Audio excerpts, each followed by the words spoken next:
E eu tenho a honra de chamar para vir para cá alguém que resolveu estudar letras, se formou psicóloga, é especialista em saúde através da psicologia hospitalar, é mestre em saúde coletiva. Olha, essa caminhada, Damares, não é para qualquer um. Parabéns. Ela é autora de um livro, ela escreveu um livro que se chama Mulher com Ostomia. Então, eu acho que a senhora Damares Moraes, que vai falar aqui a respeito de 2 pontos extremamente importantes na vida de todo mundo, em especial aqui para esse fórum, que é a resistência, a resiliência. Ela merece o nosso absoluto voto de confiança. Eu não sei o que ela vai dizer aqui, mas eu acho que eu assino embaixo também.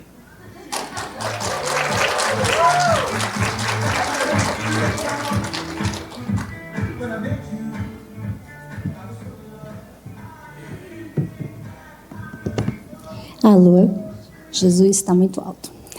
Oi, gente. Tudo bem? Oi. Eu me propus, gente, Não, primeiro eu vou agradecer. Doutora Marta, obrigada pelo voto de confiança. Ela está até querendo, a Luciana querendo assinar embaixo, não faça isso. Mas, enfim, muito obrigada. Obrigada por estarem aqui, obrigada por trazerem o FOPAD para Goiânia. Eu me propus a falar sobre isso porque eu queria contar uma coisa ruim que eu passei, né, que foi ter uma coisa chamada resistência. E aí, a hora que a doutora Marta contou a história do paciente, eu falei, nossa, ela já fez o estudo de caso do que eu ia falar. Aquele paciente que não, eu tenho isso aí, Crohn, não sei, não traz nada, né? Então, aquele ali já é o exemplo do que eu vou falar aqui. É aquele paciente que é o paciente resistente. E a gente tem uma ideia diferente dessa palavra resistência. Porque a resistência, ela não é legal. Então, eu vim falar disso, eu me propus a falar disso, porque eu tenho tentado ser cada dia menos resistente e mais resiliente, que é o conceito que a gente vai expandir aqui um pouco. E aí, na hora que a Abel foi falar de alimentação, porque eu já ia falar isso aqui, gente, a resistência faz parte da vida da gente.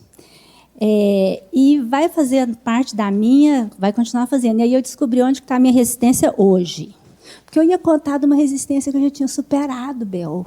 E aí você veio falar de uma que eu ainda estou resistindo, que é me alimentar melhor. Mas vamos lá. Deixa eu ver se é aqui que a gente faz, é para frente, como é que é o lance? Na física, todo mundo sabe, né, aquele negócio da resistência do chuveiro? A propriedade que toda substância tem de se opor à passagem da corrente elétrica. Mas, na psicologia, é assim, quando tem uma coisa que é muito grande para a gente, que a gente está com muito medo, que a gente ficou muito apavorado, a gente não quer entrar em contato com aquele conteúdo, a gente não quer falar daquilo, a gente não quer se informar sobre aquilo, a gente não quer contar para a médica sobre aquilo. Então, esse mecanismo de defesa que a nossa psique ergue, ele é a tal da resistência. Essa resistência que a gente tem que todos os dias acordar e se perguntar: estou sendo resistente e isso está me fazendo bem? Ou estou sendo resistente e isso está... Eu ia falar um palavrão. Não, isso está fazendo mal para a minha vida. The F word. Aí eu resolvi contar da minha maior resistência na vida, porque agora eu já descobri que eu tenho outra, né, que é a da alimentação. Então, eu vou contar essa daí. Faz tempo que eu fui diagnosticada com retocolite ulcerativa. Em 1985, tinha gente aqui que era óvulo. E eu já estava diagnosticada. Passei, né, gente, por tudo que, principalmente naquela época, que a gente passava, era corticoide. E eu estava olhando um vídeo meu esses dias, eu com 60 miligramas de corticoide, assim, por meses. toda inchada. Então, assim, passei por sulfasalazina, tive alergia. Gente, mas nada adiantou. Nada adiantou. E não quando eu fui diagnosticada, não. Quando eu fui diagnosticada, eu fiz um tratamento rápido, o médico não me contou, tá, doutor, que não tinha cura, ele me deu alta, acabou a medicação. Olha, juro, eu não usei porque não falaram que eu precisava usar, eu teria usado. Mas eu fui viver e eu tive uma remissão legal. Mas, eventualmente, alguns pacientes que sofrem dessas doenças, a gente já viu aqui, precisam passar por uma cirurgia. Foi o que aconteceu comigo. E a hora que me falar dessa cirurgia especificamente, foi que eu tive a maior resistência da minha vida. Olha só, aos 20 anos eu tive o diagnóstico, estava ali me formando em letras.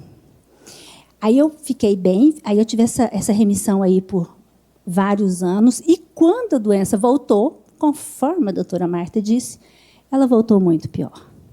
Eu não estava em tratamento, nem sei se tinha jeito naquela época de ter tratamento, mas o fato é que ela voltou muito pior. Então, com 29 anos, o médico falou assim para mim, você vai precisar fazer uma cirurgia. Eu falei, qual? Ostomia. Não tinha Google, não tinha internet. Só tinha uma fantasia horrorosa do que seria uma coisa dessa. Não conhecia ninguém com essa cirurgia. Então, essa foi a grande resistência da minha vida. Eu não quis saber daquela conversa. Eu falei, não vou fazer, não faço, sumi, desapareci.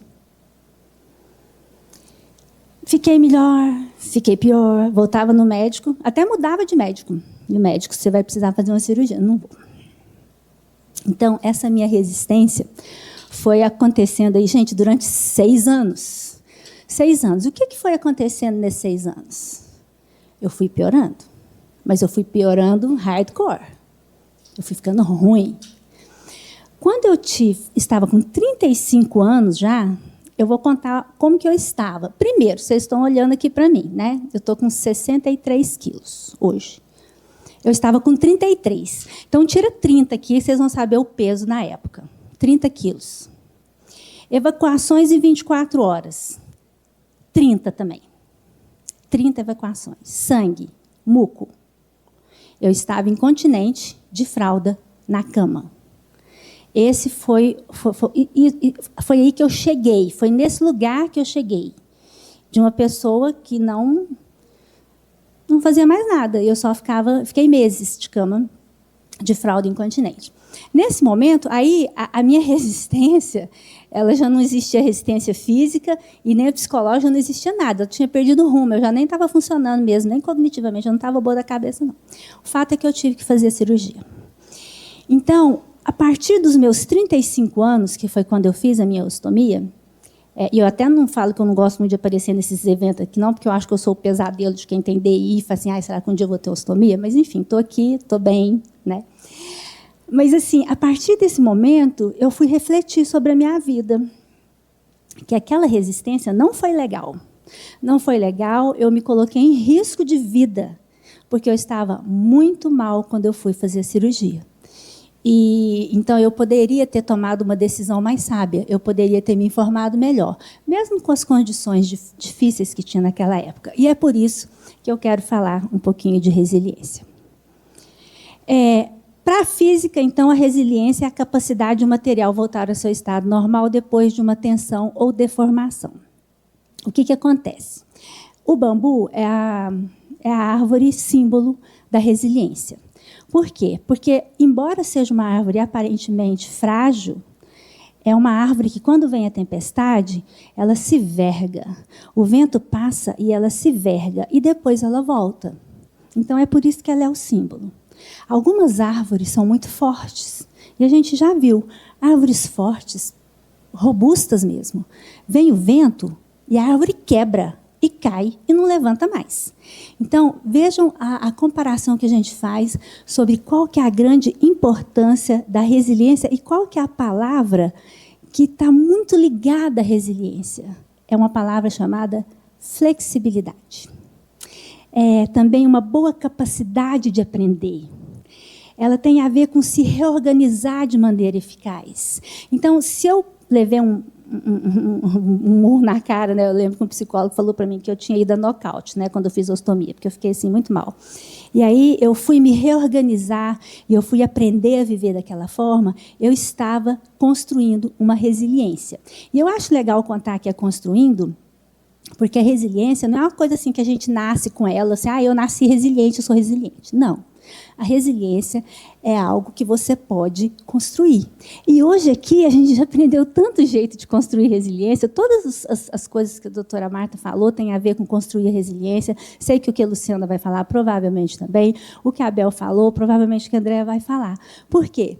Porque a gente tem que aprender novas formas de lidar com a vida. E aí eu vou falar de resiliência, não é só com relação à ostomia ou à doença inflamatória. É tudo na nossa vida. Tudo. Achei esse trabalho, estava querendo saber alguma coisa de resiliência e doença inflamatória. Aí eu gostei desse trabalho da Marta Sofia, que fala quando a resiliência faz a diferença, é o nome da dissertação dela, achei um mal barato. E é português, esse trabalho aqui foi feito em Portugal, e aí eu já começo falando, 928 participantes, mas o N virou só 134, sabe por quê? Porque os pacientes não tiveram paciência de responder o questionário. A gente podia ter 928 participantes lá, mas teve gente que não teve paciência, porque eram 4 escalas e mais um questionário. Faz parte da nossa responsabilidade, gente, responder os questionários. Como que as pessoas vão nos estudar se a gente não responde com paciência, com comprometimento? Então, já começa por aí. Tempo médio de diagnóstico, gente, 10 anos? Como assim? Estamos aqui no FOPAD, inclusive, para tentar diminuir, né, esse tempo de diagnóstico com maior conscientização. Então, aí tem outros, quem quiser depois dar uma olhada no trabalho, é muito legal. Outra coisa, as pessoas relataram problemas psicológicos, 54,5%. E em acompanhamento psicológico só tinha 38%. Eu falei assim, se tivesse 54,5% de pessoas com dor de dente, eu tenho certeza que tinha 54,5% ido ao dentista. Mas parece que as pessoas acham que para o psicólogo, não. Né?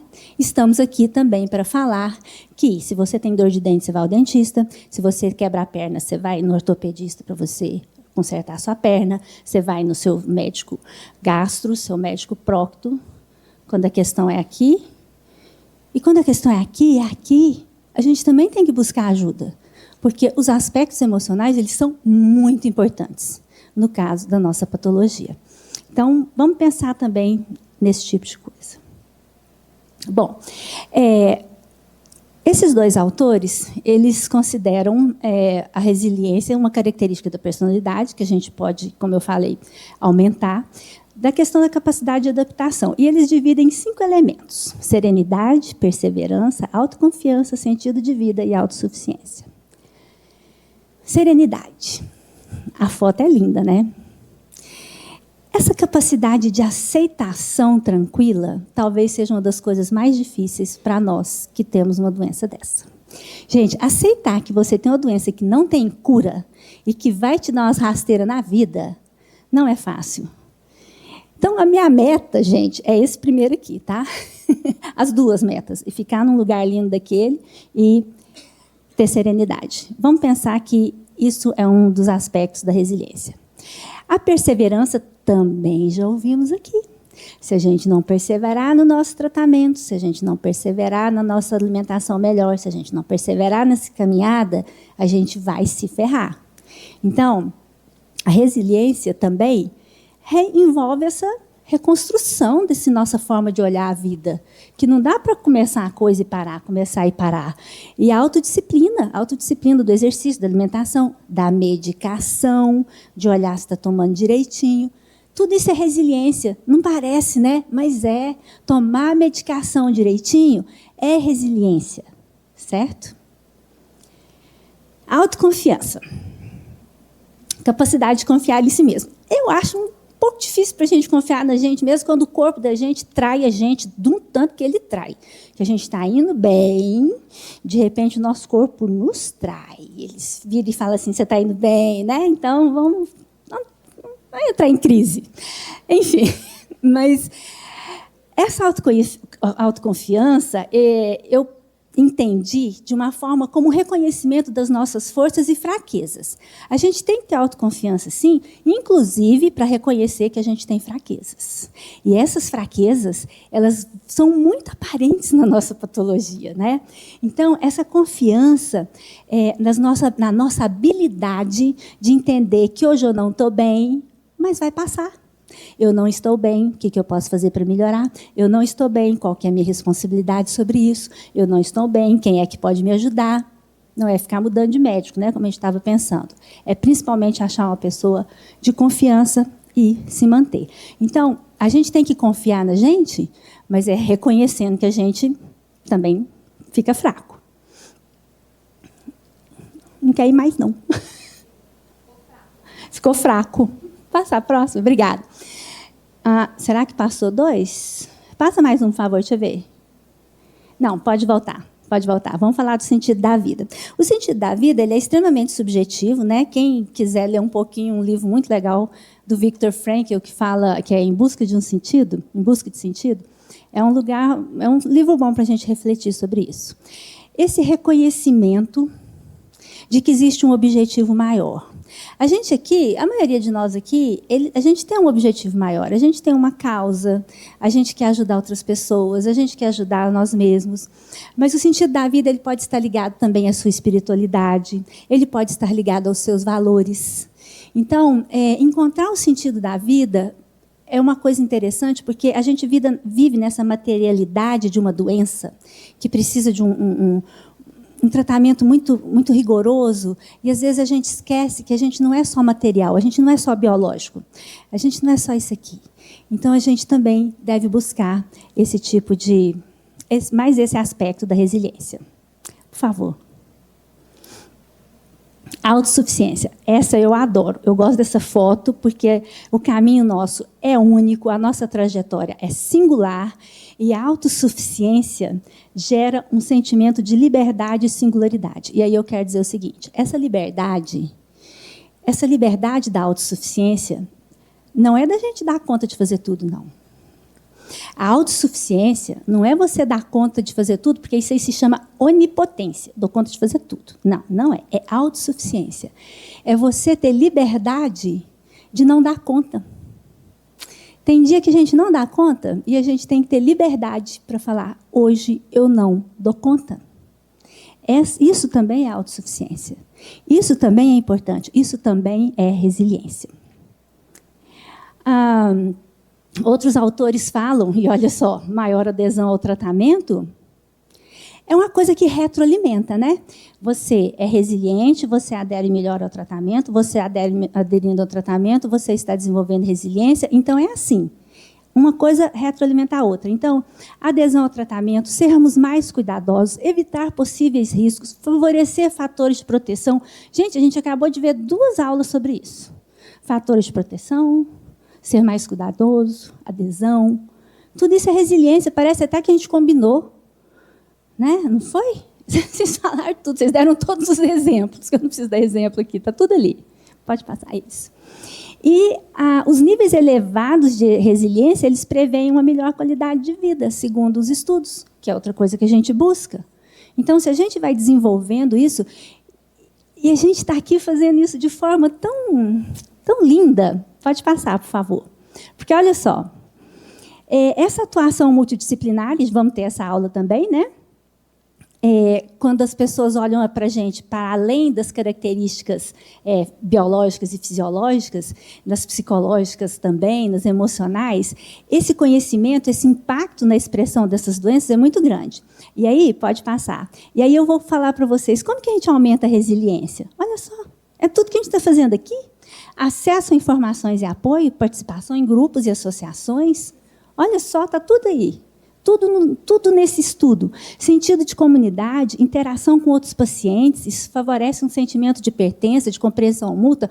Qual grupo de WhatsApp que você pode escrever lá, gente, eu estou mal hoje, e vai ter gente que fala assim, eu te entendo. É no grupo da sua associação. É aqui com a gente entende. Né? A rede de suporte, a gente se sente amparado, apoio social, informacional. E outra coisa, para a gente ter um apoio informacional de boa qualidade, a gente tem que estar cercado de gente boa. Então, a gente precisa também estar aqui nesse meio por isso. Porque aqui, nas associações, nos fóruns, num blog de boa qualidade, igual o Farmaleiro, dentro das associações, é nesses lugares que a gente tem que buscar a informação. Porque também ficar buscando informação em lugares que não são bons vai nos deixar o quê? Inseguros, que foi o que a doutora Marta falou. Pode passar. O que eu tento viver todo dia? Amo o Viktor Frankl, então eu trouxe 2 frases dele. Quando a situação for boa, desfrute-a. Quando a situação for ruim, transforme-a. Quando a situação não puder ser transformada, transforme-se. Gente, quando a gente está bem, e aí eu tenho o meu perfil lá no Instagram, né, o Ostou Viver, super vivendo com mostomia, eu falo que a gente que fica muito ruim, assim, uns tempos, aí quando a gente sabe, a gente quer abraçar o mundo e superviver, fazer um monte de coisa. Mas essa é a verdade. Quando a situação estiver boa, quando a gente estiver bem, a gente precisa desfrutar muito disso. A gente precisa desfrutar plenamente. Quando estiver ruim, como que a gente vai transformar isso? É tentando um novo tratamento? É nos cuidando melhor? E quando a situação não puder ser transformada de jeito nenhum, ela nos desafia lá para outra frase, a nos mudar a nós mesmos. Não tem alternativa. Se você não tem como mudar uma situação, você tem que transformar você. Se você não tem como sair desse diagnóstico, você vai ter que ser resiliente. Porque enquanto você for resistente, não vai ficar bom para você. A gente tem que mudar a gente. A gente tem que entender quem nós somos e do que nós somos capazes. A gente tem que entender nossas fraquezas e nossas fortalezas. Gente, como a gente tem que entender nossas fortalezas? E como a gente tem que reconhecer também nossas fraquezas? Pode passar. E aí, eu queria trazer uma palavra de esperança, né? Que mesmo com doença inflamatória intestinal, eu cheguei aqui, gente, eu vou fazer 60 anos em janeiro. Eu tenho 40 anos de diagnóstico. Ai, não estou bem? Estou bem. E, olha, em 1994, eu já estava doente, desde 1985, né? 94, mas eu já era mãe. Nós temos uma outra mãe aqui, né? Ali, que gracinha. Isso aqui, ó, esperança para você.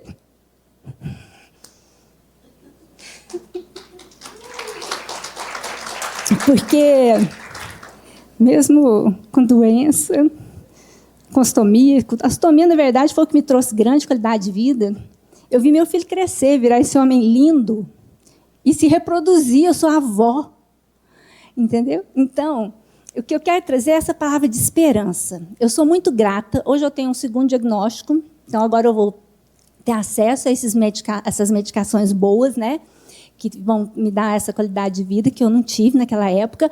Vocês têm, graças a Deus, então vamos aderir ao nosso tratamento. Eu sou muito grata a Deus, porque eu estou aqui. Estou bem. Obrigada. Pode passar.